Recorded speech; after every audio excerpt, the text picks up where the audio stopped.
Nous sommes le 8 mai, nous commémorons aujourd'hui l'armistice, les 80 ans même de l'armistice de la Seconde Guerre mondiale. Mais la question que je vous pose ce matin, est-ce que nos alliés d'hier sont aujourd'hui ceux d'aujourd'hui? On voit que les États-Unis, pas vraiment. La Russie, on ne se parle Carrément pas. plus. Il nous reste les Britanniques, mais il y a quand même eu le Brexit. Comment vous qualifiez cette période? Bah, nos ennemis d'hier sont nos alliés d'aujourd'hui. On a vu Friedrich Merz à Hmm. Paris hier. Et c'est la grande réussite de l'Europe, des Européens, c'est d'avoir réussi à mettre fin à ce cycle infernal de guerre mondiale et de guerre entre la France et l'Allemagne.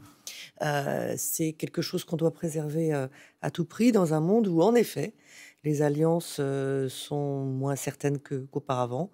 Les États-Unis de Donald Trump n'ont pas d'alliés.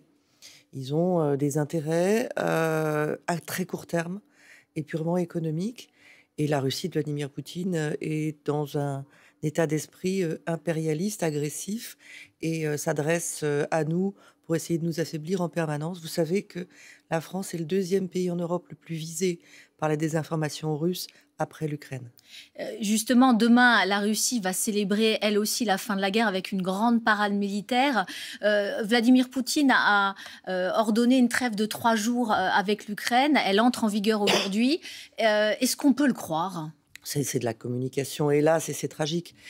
Fêter une victoire tout en continuant une guerre, c'est montrer qu'on n'a rien appris des leçons de l'histoire.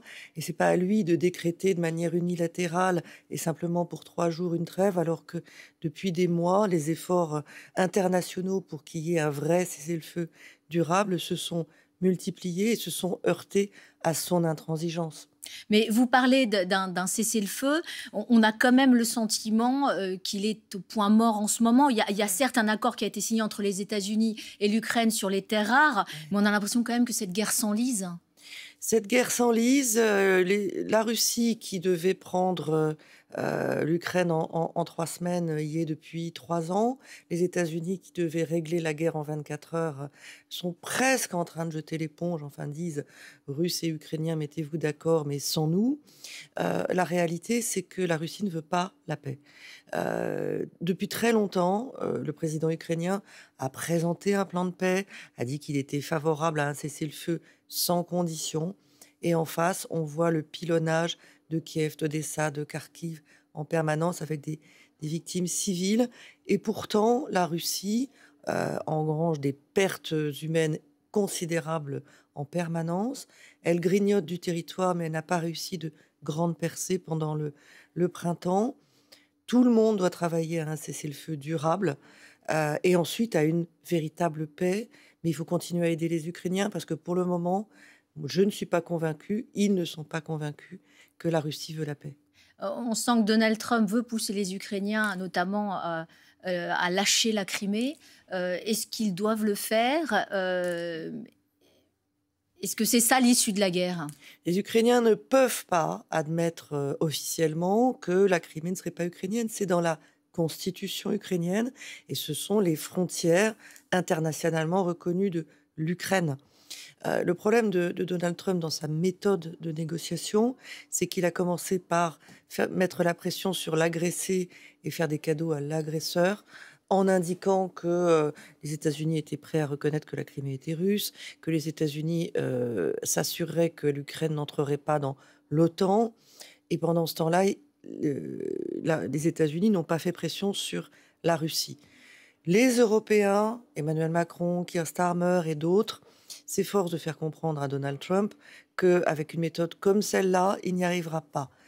On sent que les choses bougent, on sent qu'il y a des nouvelles livraisons d'armes américaines à l'Ukraine.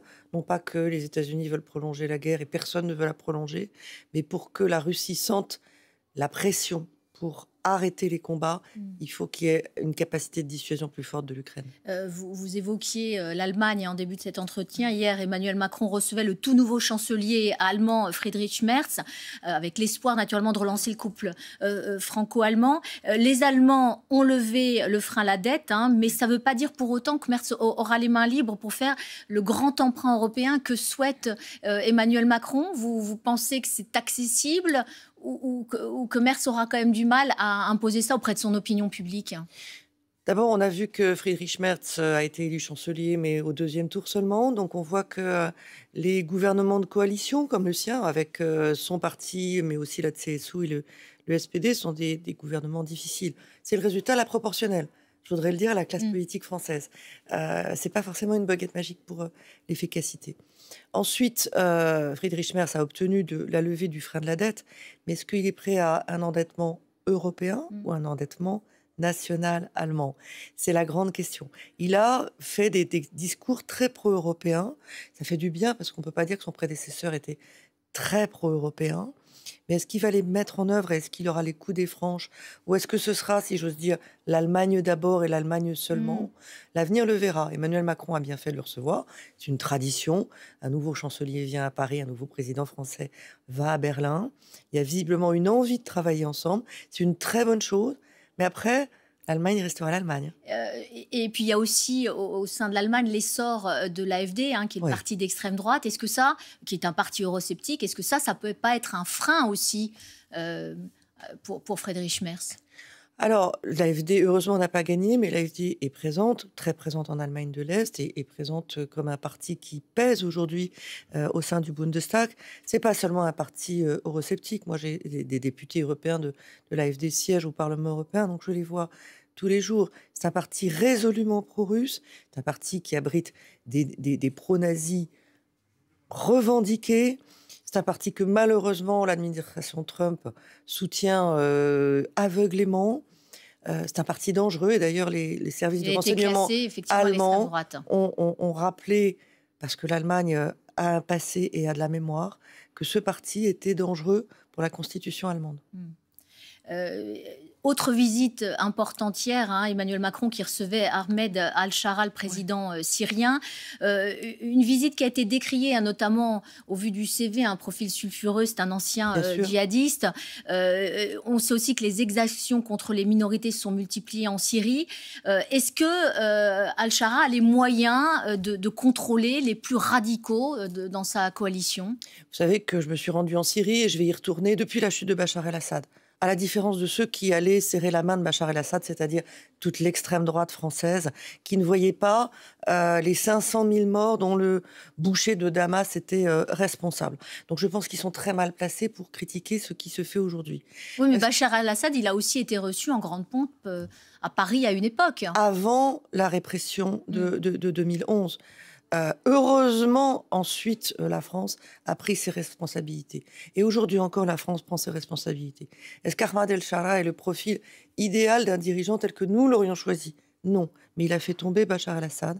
Et aujourd'hui, nous Français, nous Européens, nous avons besoin d'une Syrie stable qui se reconstruit, où les réfugiés qui sont en Europe peuvent retourner, où Daesh est combattu.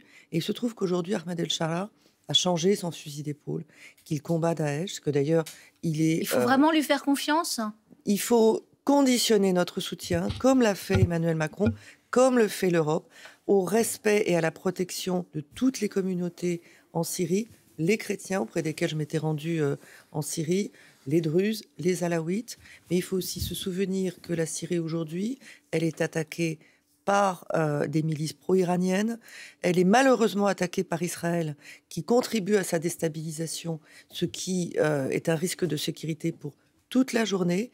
Elle risque d'être, si nous ne sommes pas là, sous influence de la Turquie qui est très présente, de la Russie qui n'a pas tourné le dos à la Syrie, de la Chine. Donc Emmanuel Macron avait raison de recevoir Ahmed El-Shara. 10 secondes vraiment. Emmanuel Macron qui a annoncé plusieurs référendums. Il devrait les préciser ses intentions mardi prochain. François Bayrou aussi, c'est la folie, c'est le nouveau mot à la mode, référendum. Alors, vous vous souvenez que les oppositions qui aujourd'hui sont contre les référendums étaient pour les référendums pendant les Gilets jaunes. Donc, ils ont la mémoire courte.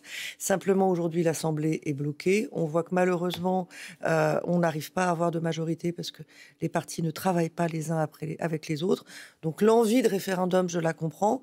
Après un référendum tard dans un mandat présidentiel, on sait que c'est rarement à la question posée que répondent les Français.